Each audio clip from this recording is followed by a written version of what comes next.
যে আয়াত আমরা শুনেছি, এই আয়াতের সরল অনুবাদ হচ্ছে, স্ত্রীদের সাথে তোমরা সৎভাবে জীবন যাপন করো। ওয়াশিরুহুন্না বিল মারুফ, স্ত্রীদের সাথে তোমরা সৎভাবে জীবন যাপন করো। যদি তোমরা তাদেরকে অপছন্দ করো, ফাইন কারিহতুমুহুন্না, যদি তোমরা তাদেরকে কোনো কারণে অপছন্দ করো। কাকে বলে? কথা বুঝবেন। যদি তোমরা কোনো কাজে তাদেরকে অপছন্দ করো, আল্লাহ বলছেন ফাআসা আন তাকরাহু শাইআ ওয়া ইয়াজআলুল্লাহু ফীহি খায়রান কাসীরা। হতে পারে এমন যে আল্লাহ যার মধ্যে বা যাদের মধ্যে প্রচুর কল্যাণ রেখে দিয়েছেন, তুমি হয়তো তাকেও পছন্দ করে ফেলেছ। কথার অর্থ দাঁড়ালো, আল্লাহ বুঝাতে চাইলেন তোমরা স্ত্রীদের সাথে সুন্দরভাবে সৎভাবে জীবন যাপন করো। এই নির্দেশটুকু কার? কথা বলেন আল্লাহ। আল্লাহ তার বান্দার প্রতি এই নির্দেশ দিচ্ছেন, তোমরা তোমাদের স্ত্রীদের প্রতি জীবন যাপন করো সৎ নির্ভেজাল ভালো মানুষ হিসেবে। এতটুকু। এরপরে বলছেন ফাইন কারিহতুমুহুন্না, যদি তোমরা তাদেরকে অপছন্দ করো, অর্থাৎ স্ত্রীকে। অনেক স্বামীর সবার কি পছন্দ সবসময় থাকে? আমাকে বলে ফেলেন, থাকে? থাকে না। স্ত্রীকে সবসময় ভাল লাগে না। অনেক সময় মনে হয় যে স্ত্রীকে ডিভোর্স দিয়ে দিই, তালাক দিয়ে দিয়ে জাল আর সহ্য হয় না। ঠিক এটা মনে হয়নি? ঠিক কইতেছেন যে আপনারা? মানে মনে হয়, হইতে পারে। আপনারা যদি বলেন মনে হয় না, এটাও মিথ্যা কথা। মিথ্যা কথা হতেই পারে। পরিবারে একসাথে দুই মেয়ের দুইজন চলবেন আর রাগ গুসা থাকবে না, তাহলে এটা কি মানুষের কোন সমাজ মনে হবে না? রাসূল পাকের পরিবারে হতো ঝগড়া বিবাদ, মা হতো না? রাসূল রাগ করে বলতেন তোমাদেরকে তালাক দিয়ে দিন। আল্লাহ বলতেন আপনি দিয়ে দেন না কেন তালাক, আমি আরো ভালো ভালো মেয়ে আপনাকে বিয়ে করে। সুবহানাল্লাহ বলতেন। হতো, এগুলো ভালোবাসাপূর্ণ তিরস্কার। যখন আম্মা জানেরা, আমাদের কলিজার টুকরা মায়েরা রাসূল পাকের কাছে আবদার করেন, ইয়া রাসূলুল্লাহ আমাদের ভালো লাগে না আপনি যে কম কম খাবার দেন, আপনি এক মাসের খাবার আমাদেরকে দিয়ে দেন, এক মাসের খরচগুলো পাঠায় দেন। রাসূল বলেন আমি পারবো না।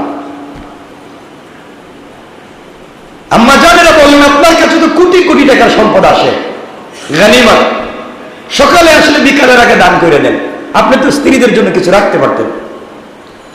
স্ত্রীরা বলেন আমরা মানি না, আমাদেরকে দিতে হবে। এরা আন্দোলন শুরু করছে, আন্দোলন। সিদ্দিকে আকবর দেখেন তার মেয়েও, ওমরে ফারুক দেখেন তার মেয়েও। চিন্তা করেন তো ব্যাপারটা কোন জায়গায় গেছে। ওমরে ফারুক বলছেন ইয়া রাসূলুল্লাহ সবগুলোরে তালাক দেন, আর ভালো মেয়ে আপনার জন্য অপেক্ষা করতেছে, আমার মেয়েরও দেন। সুবহানাল্লাহ নাই? কেমন ভালোবাসা ছিল তাদের। নবীজি বলেন না, ওদেরকে তালাক দিয়ে লাভ নাই।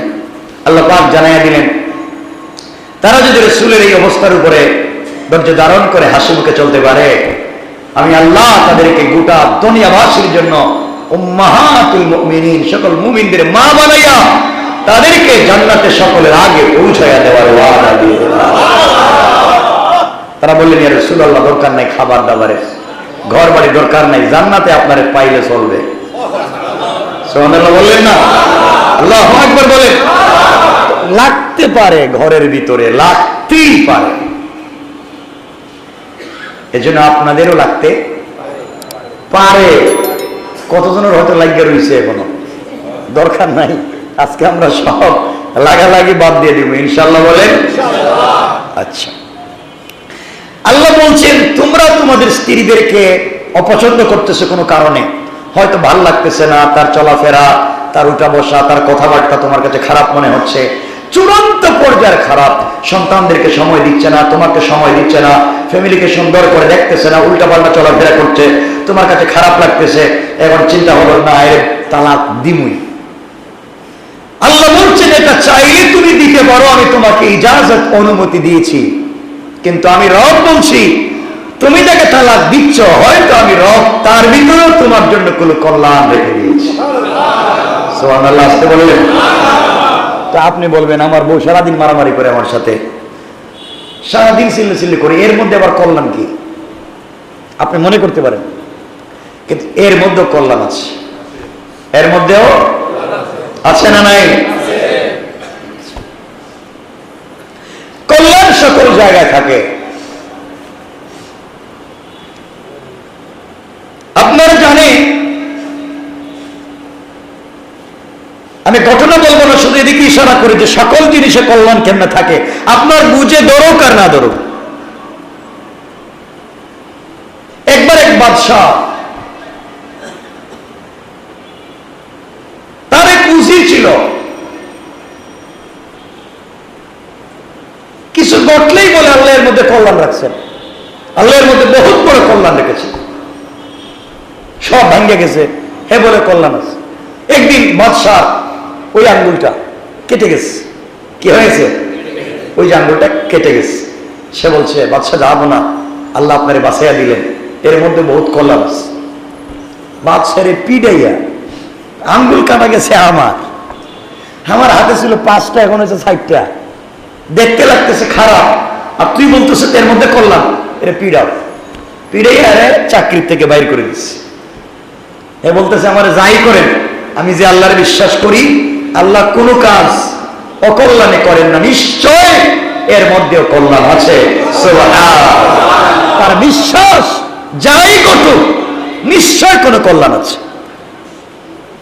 কিছুদিন পরে বাদশাহ জঙ্গলে গেছেন শিকারে।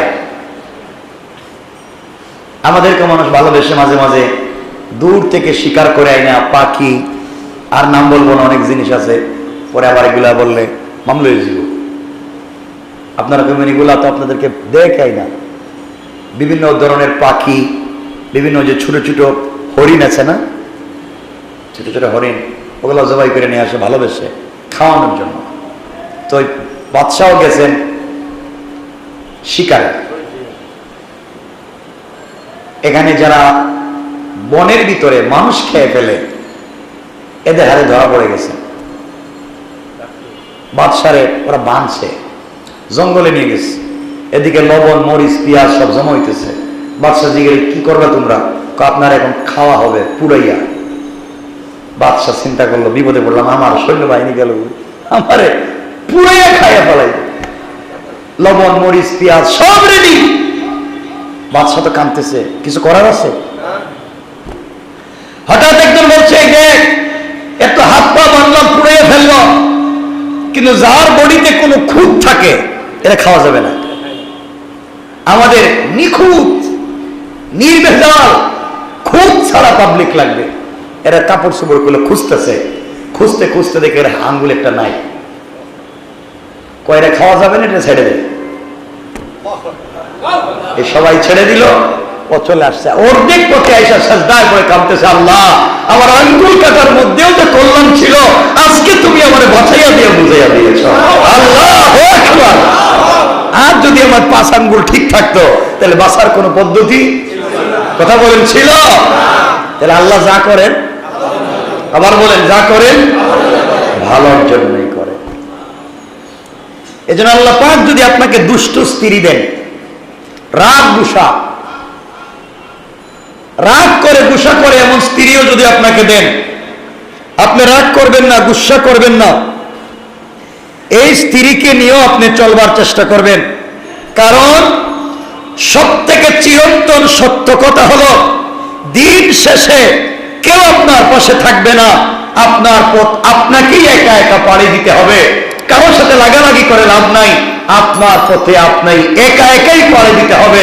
নির্জন নির্জন কণ্টকাকীর্ণ পথে কাউকে আপনি সাথী পাবেন না। একদিন বিপদে পড়ে দেখেন আপনি শুধু, আর কেউ নয়, আপনার ছায়াও আপনার পক্ষে থাকবে না। কথা বলেন না কেন?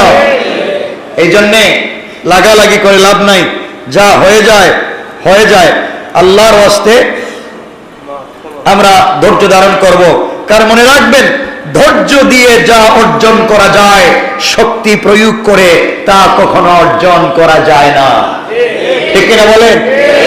আপনি ধৈর্য ধারণ করে, আপনি সবর করে যা অর্জন করতে পারবেন, বল প্রয়োগ করে পিটিয়ে আপনি তা অর্জন করতে পারবেন না।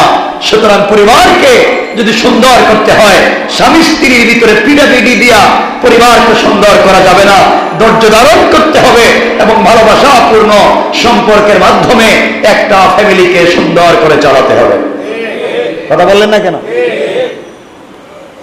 কিন্তু আমি যাই বলতেছি, স্ত্রীরা খারাপ আচরণ করে এটা মানলাম, অনেক সময় স্বামীরাও তো খারাপ আচরণ করে। কথা বলেন না কেন? না করে না? খারাপ স্ত্রী হলে ধৈর্য ধারণ করবেন, কারণ ধৈর্যের মাধ্যমে যা অর্জন করা যায়, মারামারি করে বল প্রয়োগ করে তা অর্জন করা যায়? বলেন যায়? আর যদি আমি আমার মা বোনদেরকে বলছি, যারা আমার কথা শুনছেন এবং আরো 100 বছর এই কথাগুলো শুনে থাকবেন, আমি আপনাদেরকে বলছি, আপনার স্ত্রী সারাদিন অফিসে থাকে, আদালতে থাকে, কাজকর্মে থাকে, ও বেচারার কাছে কত মানুষ টাকা পাইব, সে কত মানুষের কাছে টাকা পাইব, সবকিছুর দাম দর বাইরে গেছে, পরিবার চালাইতে পারতেছে না, মাথায় একটা পরিবারে মানুষ 20 জন, আরো আত্মীয় স্বজন দেখতে হয়, পরিবার সমাজ দেখতে হয়, এত কিছু দেখা এই দোকানদারি করে তার চলে না। মাথা স্বাভাবিকই গরম থাকবে কি থাকবে না? কথা বলেন না কেন? বলেন থাকবে না? আপনাদের হয় না? আমার মাঝে মাঝে হয়, আপনাদের না হওয়ার কথা। তাহলে তো বলবেন হয় নাকি হয় না? সবকিছুর দাম সমান। গরিবের হরিণের মাংস, গরিবের হরিণের মাংস, তার নাম কি? তা পুলটি মুরুগ, হ্যাঁ, সাদা মুরুগ। গরিবের হরিণের মাংস, এটার দামও এখন মাথা খারাপ। কথা বলেন না কেন? আর গরু গোশতের তো নাগালের ভিতরে পাওয়া যাচ্ছে না, এলাকা ছেড়ে দিচ্ছে। তাহলে এই অবস্থায় যিনি পরিবার চালায়, কয় টাকা বেতন পায়, সবকিছুর দাম বাড়ছে, তার বেতনের টাকা বাড়ে না। কথা বলেন না কেন? পরিবার চালাতে হবে, মাকে দেখতে হবে, বাপকে দেখতে হবে, স্ত্রীকে দেখতে হবে, বাচ্চাদেরকে দেখতে হবে, পুরো পরিবার দেখতে হবে, আত্মীয় স্বজন দেখতে হবে। সব দেখবার পরে নিজের যে লঙ্গি ছিঁড়ে গেছে, জুতো ছিঁড়ে গেছে, এটার খবর নাই। এই জন্যে আমি আমার বোনদেরকে বলবো, স্বামী মাঝে মাঝে রাগ করতেই পারে। এজন্য রাগ দুজন একসাথে করলে নষ্ট হয়ে যাইব। দুজন যদি একসাথে রাগ করে ফেলে তাইলে অবস্থা খারাপ, মানে বিপদ। মানে কি? তা বিপদ সীমার উপর দিয়ে যায়। ঠিক না বলেন? দুজন যদি একসাথে গরম হয়ে যায়, বিপদ সীমার উপরে চলে।